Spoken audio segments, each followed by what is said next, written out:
And welcome back to LiveView's continuing coverage of NAB 2019. I am Jason Aaron, and I am joined right now by Bill McClellan, David Sammons of the SOC, and we're going to talk a little less live for right now and a little more production. The SOC, of course, for those who don't know, is a society of camera operators. And why don't you tell us a little bit about what you guys do? I'd like to just add too that we have live operators, and we have actually an award that we give every year for live operating, live and reality, right? Is it a mix? Basically, it's live and reality. Yes, live and reality. So we do have operators that are doing that. We're more in the narrative range. So talk about your careers. Although some people might think of a camera operator as just a general thing. There are. It does get more specific than that. There are specialties, and it does. You guys come from different backgrounds, so talk about that. I do. I primarily have worked in television the last couple of years. A couple of small features here and there, but mostly in television. Based in Los Angeles, so it keeps me closer to my family. So there's still a lot of television production there. I just finished a sitcom called The Kids Are All Right for ABC. We air on Tuesday nights at 8:30, and we're almost through. I think we got 4 more episodes left, and then we'll be finishing our season, and we'll hopefully get a pickup. I got another show coming on Spectrum, which is their cable. They're launching their cable narrative on Channel 1, I think, and it's called LA's Finest. I worked on that, finished that up. And what about you, Bill? So I do a little bit of more specialty than Dave does. I do Steadicam, I do underwater work, as well as regular camera work. And I work between features and regular television, depending on month and what's around. Talk about the underwater work. I mean, how do you even get into that? Underwater I love underwater. I think it's some of the most challenging and some of the most fun work that we do. It's definitely requires a lot more preparation. You have to have a total understanding of what they want for each shot that you're going to do. But I love it. I started diving when I was 16 years old, so more years than I will care to mention on camera. But I have over 3,500 hours under the water. What are some projects you worked on that have taken you under the sea? Recently, I did a project in New Orleans called Body Cam. I did a day on Doom Patrol for ice break scene they were doing. It just depends on which. Usually, it's day playing stuff. You don't do a run of show underwater. It's specific things that they have. Unless it's like a surfing movie, or unless it's like what was the whole Jessica Alba. That's the one I was thinking, and I can't think of the title. Yeah, couldn't think of the title either. Yeah, Into the Blue. That was it. How do how does somebody who's getting into this industry, a camera operator, when you think about something like that, a specialty like that, how do you build your brand? How do you build yourself up and make contacts and get work trying to do these types of things? How did it work for you? I think it's definitely word of mouth. I think it's important to know all the jobs. It's important to work with a lot of different people so that they know who you are and are comfortable working with you and recommending you. I would say that starting probably at the lower entry level positions and working your way up, you develop a network of people you want to work with, and you develop those relationships. And as you elevate to the next step in your career, I think that brings a lot.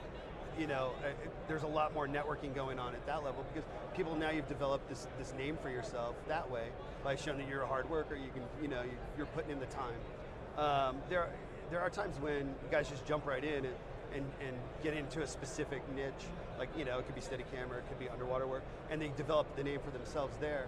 But I think if you want to be a little more well-rounded, it helps to kind of make your way, earn your chops, so to speak. And I think that's a great transition to talking about the SOC. How did you guys get involved with the SOC, and what was sort of the benefit for you in your career to be part of, a society, a brother and sisterhood of camera ops? When you look at the membership of the SOC and all our active members, and some of our retired members, it's some of the best operators in the world. The people who have done the biggest movies and amazing shots, all over the place, from live television through all the way to like the biggest, $200 million movies. And when you're in that group of people, you have a resource there. You have the ability to say, hey, it's kind of a fraternity in that way, where you have somebody you can lean on. And with the programs that we have there, with the education programs that we do, and some of the social mixers and things like that, the awards show that we do, it gives people the opportunity to network and kind of learn from their peers, but also people they really respect. Bill, what was your impetus to get involved with the SOC? I think Dave's right. I think it definitely opens up a pool of resources that would otherwise be very difficult to come by. As a Steadicam operator, I've been able to reach out to people who are, like Dave says, just icons in our industry, who've done all the projects we all want to do, and I can ask them questions about how they did this shot, or what I should be careful of when I'm doing this shot, and it just gives you a brotherhood that wouldn't exist outside of it. And of course, talking about great Steadicam shots, this is the most current edition of the SOC magazine. Pete Scott Sakamoto with Bradley Cooper on A Star Is Born. Film was nominated for multiple Academy Awards. Did win one. I think he just won Camera Up of the Year, didn't he? Yeah. He was last year. Yeah. He did. This year. Yeah. For this shot. And it was on the magazine. And I asked him about that, and he's like, I'm just glad they used the one that I wasn't shaking on. And I said, they could have played, because they cut out of the shot a few times to go to a flashback moment. And he says, I was really happy they did that. I mean, talk about this magazine. I mean, what is, obviously this is a magazine, it's by members, for members. Right. Just as one of the pieces of, of the SOC. And I think that's what makes that magazine different, is that the articles are written by operators. They're written about what we do on set. There are teaching tips. There are things you will get out of every article that will help you through your career, because it's the guys that do it every day. Yeah. And there's also, there's tips. There's also like, hey, how did you make it in this business? There's an article in there. I think every magazine issue where we talk about how you got to where you are in the business, and just write your thoughts down. And it's really nice to get that first person kind of perspective. And Bill, you're the treasurer. What are some things you're looking forward to in the next upcoming year or 2 years? Well, I know we have an underwater workshop coming up. Yeah, we do. Coming up this year. Every looks like it's gonna be August 2 years we do it. Yeah. What happens in something like that? I mean, how many operators are scuba certified? It's actually okay. So scuba certification is actually the I would say the least important. I mean, you have to be certified long before you start trying to be an operator, because when you're doing operating, you have so many things that you're concentrating on. Scuba diving has to be something that's already second nature. When you're looking at a shot and you're concentrating on the framing and you want to get just the right over and you make sure your coverage is the right angle, or you have this hard move around and you're not touching anything, you're literally just controlling your movement with your breathing and just a small fin kick. You can't be thinking about, okay, what do I have to do to breathe? What do I have to do this? Or what happens if I'm twisting? Or how do I control my buoyancy? All those questions should already be second nature to you. What are some career highlights for you? Some interesting stuff you've done? Well, in television, I've run the gamut in my experience. I was on a TV series called Mad Men for 5 seasons, and from there, I went on to a show from Michael Bay called The Last Ship, and that was all handheld. So I went from a show that was very studio mode. We'd put a magazine on the camera and a lens, and we'd start shooting on the dolly, and I used a geared head the entire time I was on the show. And then I went to this Michael Bay, which is fast action, zooms, handheld, completely different. And I think that really, it builds up your career, because people can rely on you to do many different things. And it makes you a more well-rounded operator to be able to say, I've got this on my resume, I got that. And those shows happen to be fairly notable, and it made a difference in my career, helping me get to the next level and continue to work. Because I can do cranes and do dolly work and using the wheels, and do Russian arm, which is a remote camera on a car. And I think that all those things add up to getting a well-rounded operator. I think most of the guys in SOC they represent that style, where it's like, tell me what you want to do, I know how to do it. What's your favorite day? I mean, you have all these abilities. Yeah. If you can get out of bed in the morning, and you're going to show up on set, and they're going to tell you what you're going to have to do for the day. What would be the most ideal day for you? I got to tell you, when I feel like I'm connected to the story, and I'm connected to what the director's vision is and what the cinematographer's asking for, and I get the opportunity to kind of go in and define it a little bit more. On Shameless, I did a season of Shameless, and on that show, everybody's basically off. They don't get sides. Actors are on book. They have everything memorized, and we would do an 8-person scene with probably 3 or 4 pages long, which is about 3 or 4 minutes. And I could be in there by myself, working with the actors and just following them around.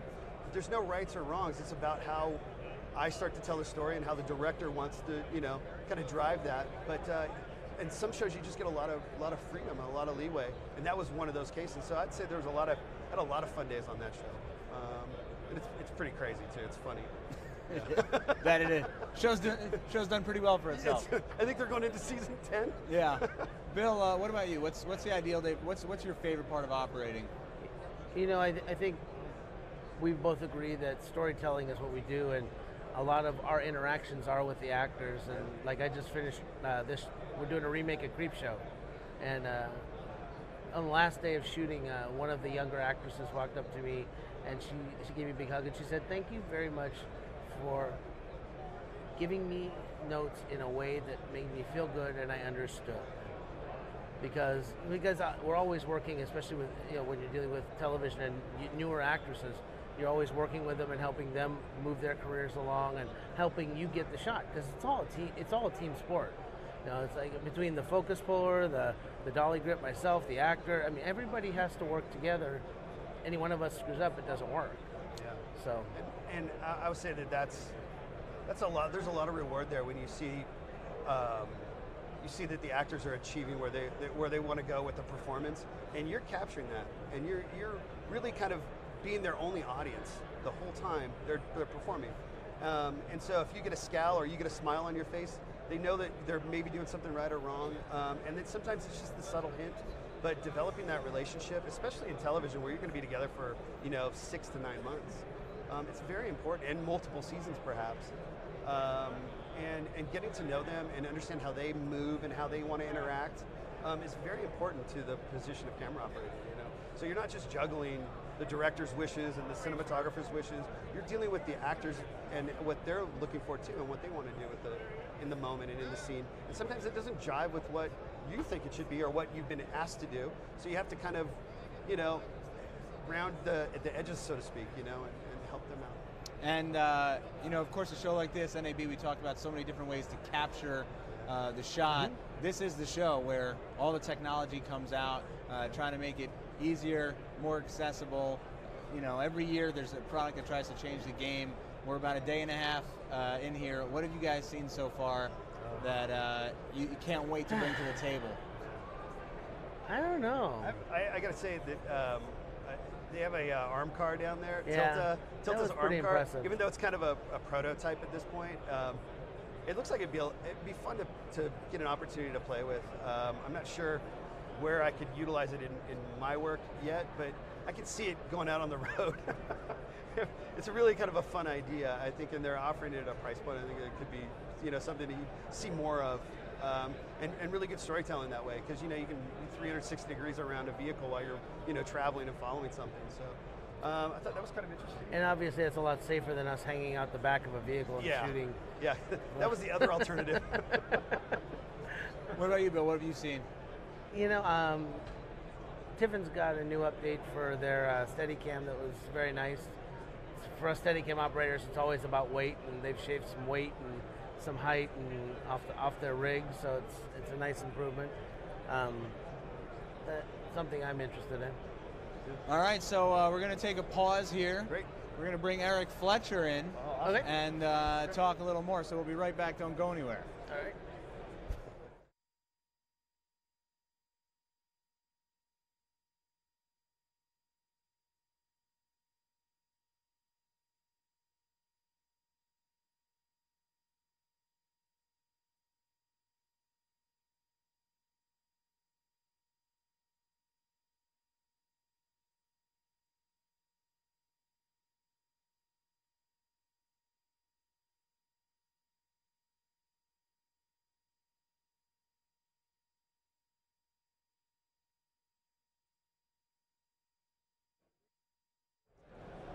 And we are back. We have swapped. Presto changeo. Eric Fletcher, welcome back to the set. You and I have had some We're good, opportunities yeah, to see the floor a little bit. We've done a little Yep. central hall here. Kind of the Las Vegas. central hall. But Yes. So Yeah. we had an opportunity to visit Airy. Of course, everyone's excited about the LF. Oh, yeah. What have you MILF. seen? The little camera. What have you seen that's excited you? I think maybe one of the things that's come out of this show is maybe 5 years ago there was a product every year that they were slapping that game changer Yeah. badge Oh God, I on. hate wow. that term. Yeah, when the movie came out, it was the game changer. Game changer. Yeah. When the Canon 5D came out, it was the game changer, capturing video on a DSLR. I feel like that's gone away. Well, there is one game changer, and that's a Camwalk 2000. Yeah, it's a camwalk. I mean, it's 2,000 years of Chinese cooking It turned is. into a low-angle Turned shot into a sport. logo, yeah. Yeah. No, I'm dead serious. There's actually a product called the Camwalk 2000, and it's actually pretty cool. Yeah. But that's not the game changer I've seen. So- It certainly is a useful tool. It's another one of those tools, if you do a lot of handheld work, which I have a tendency to do these days, you look for easy, convenient ways and quick ways to get Yeah. the camera low, get the camera up high, how to manipulate it in a very handheldy way, where they don't want you to bring in a lot of gear. Did you see the new Airy sliding base plate that I did. now I snaps did. on? You don't It's even a- just slide it from the back anymore. That actually could be a game That changer. that is a game changer. For I will say assistance. that's a game changer. For camera assistants that are carrying a heavy camera, instead of the sliding base plate having to slide on, it actually drops right on. You can open it up and it clicks in. Like the Airy almost tripods. like a quick release, yeah. Yeah. Yeah, it's Yeah. got a quick release like an RBQ. I on mean, it. the It's really Sacrifice. nice. Yeah. Exactly. Yeah. Exactly. Yeah, that's pretty cool. And I will say that the Tilta-Hydra arm car, is pretty. It knocks down into 6 cases. That are You know. less than, I think they're about a meter long. That's Yeah, what they said. and it's they're saying it's going to be $50,000, and it's a universal mount. So that kind of, we were talking earlier about democratizing equipment. Yeah. That pretty much democratizes it. Where now, it's easier to get an arm car somewhere. Yeah. Is it better that everyone can kind of get their hands No. on things? Well, I don't see it as a bad thing. I think that people who want to tell stories are going to find ways to do it. And I think that as technology develops, and with the Movi and the Ronin too, and how that's kind of kind of made gimbals a real thing. Where I use it, I use one on a mini scope almost daily on one of my jobs. So I feel like there are things that are revolutionizing how we're telling the stories and making it more cost effective for even larger productions. Right. I mean, the movie realistically, it did create a new I think so, genre yeah. of Yep. moving cameras and Changed telling how stories. we move the cameras. I mean, not laying track anymore, using a black arm with a Movi on it. What's and- Steadicam? Chopped liver? Yeah, I know. I am not discounting an amazing, any good Steadicam operator is well worth having on a set. Don't get me wrong. They're brilliant people behind it. You're not dealing with as many moving parts when you have a Steadicam operator because he's controlling everything except for focus. And I think they're just finding new ways to try it. It's another way to tell the story. Sometimes it works better. Sometimes it's not the right choice. And knowing, I think with experience, knowing Yeah. when to use the right tool. Yeah. Yeah, I mean, mean, ultimately there's it comes down to storytelling. Yes. ultimately. Yeah, it comes down to storytelling. And in the end, nobody says my compliments to the stove. They all say my compliments to the chef. Right. And the stove is just a tool that the chef uses. Yeah. It's the same thing about any of this gear here. We could go back to the absolute dark ages of a hand crank camera Yeah. on a set of rudimentary sticks, Which I just and it's used. still telling a story. What was that? Just use the hand crank too. Yeah, exactly. And the bottom line is it's still telling a story. So the basics of what we do is all determined by telling the story, interpreting a script, having a point of view, and giving it a voice. Right. I mean, I know in the drone world where I like to play. I mean, we've been experimenting with some things that we're perhaps going to bring to television. Yeah. A drone catch and release. Now, I've seen drone catches. We did one in The Greatest Showman where drone flew around a tent. It was impossible to do with a jib because tents have poles, and flew around. Dolly grip caught the drone, and then we finished the shot on the ground, right?